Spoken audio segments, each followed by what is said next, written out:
For the global billionaire elite, the wrist is premium real estate. A high-end mechanical watch operates as a silent signal, using centuries of Swiss engineering to communicate a wearer's net worth to everyone in the room. Many tech titans follow this blueprint. Mark Zuckerberg recently appeared with a diamond-covered Audemars Piguet, valued at around $650,000, while Steve Jobs was known for his custom gold Rolex. Then there is the case of Bill Gates. His primary residence, Xanadu 2.0, is a 66,000-square-foot complex with 24 bathrooms. Construction costs for the mansion were estimated at $130 million. With a personal footprint that massive, you might expect his accessories to follow suit, especially at a high-stakes event like the September 2023 White House dinner, where he joined a room full of tuxedoed CEOs and world leaders. But instead of a luxury timepiece, Gates wore a plastic Casio, retailing for exactly $25. This mass-market product is available on pegboards at almost any big-box retailer, designed for the widest possible audience and purchased for the price of a modest lunch.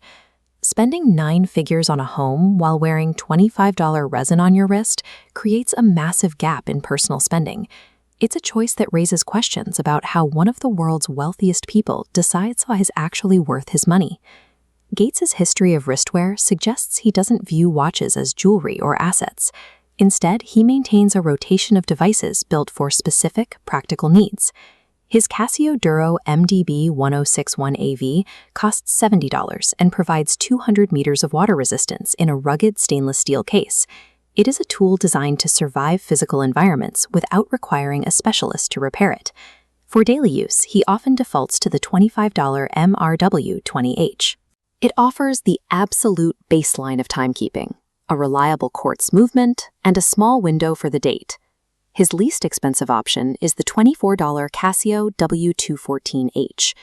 The packaging lists the same features found on a standard school kid's watch: an LED light, a stopwatch, and daily alarms.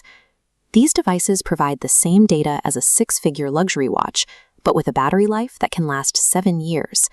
From a data-driven perspective, the functional return on investment is nearly impossible to beat. Gates appears to evaluate these objects purely by their ability to perform a task. If a $25 plastic band tells the time accurately, the premium for brand prestige becomes a redundant expense. There are rare moments where Gates steps away from his budget analog rotation, and these exceptions highlight the specific things that actually catch his interest. In 2004, he frequently wore the Microsoft Spotwatch. Using FM radio signals, it could display weather, stock updates, and AOL instant messages, providing these features a full decade before the modern smartwatch market existed. It cost $200, but it represented a piece of experimental technology. For Gates, the value was in the innovation, not the materials. His only other notable luxury piece was a $1,400 Tag Heuer Professional 2000, which he wore to a conference in the Philippines. When a watch enthusiast at the event guessed the watch cost $600, Gates didn't correct him. He simply took the watch off and gave it to the man as a gift. Rather than keeping a luxury item for his own collection, he treated the piece as a disposable asset for someone else. In this instance, the watch functioned more as a gesture than a personal possession. The contrast of a $25 watch makes more sense when you look at where the rest of his wealth is directed. This chart visualizes the scale of the Bill and Melinda Gates Foundation, which has directed billions of dollars toward global health, vaccine distribution, and educational scholarships. This lack of interest in personal status symbols is not new.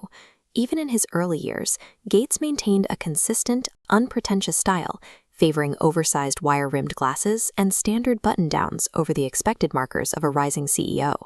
He has avoided spending significant wealth on things that only serve his public image. His spending is focused on large-scale problems rather than personal aesthetics. This has become a unique form of power in Silicon Valley, having the resources to acquire almost any physical object on Earth, yet choosing to wear a mass-market plastic watch. For Gates, a watch is just a tool used to track a single finite resource, the time available to invest in the world's most difficult problems.